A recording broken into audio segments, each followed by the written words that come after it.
মারধরের অভিযোগে কুষ্টিয়ায় সড়ক অবরোধ করে বিক্ষোভ করেছে ট্রাক চালক ও শ্রমিকরা। জেলার বটতলা বাইপাস মোড় এলাকায় প্রায় ৩ ঘন্টা অবরোধের জেরে ভোগান্তিতে পড়েন যাত্রী চালক। শ্রমিকরা বলছেন, বেলা ১২টার দিকে কুষ্টিয়া শহরের ঘোড়ারঘাট এলাকায় পূর্ব শত্রুতার জেরে মোটর শ্রমিক শহীদুল, খোয়াজ ও সাবুকে মারধর করে এলাকাবাসী। বান্ডেল থাকলে প্রতি সেনমানিতে টাকা বাঁচবে। বিকাশ সেনমানি বান্ডেল কিনে জিতুন প্রতি লেনদেনে।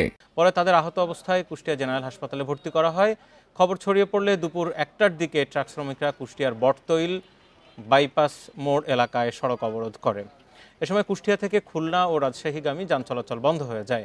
পরে প্রশাসনের আশ্বাসে বিকেল ৪টার দিকে অবরোধ তুলে নিলে স্বাভাবিক হয় যান চলাচল।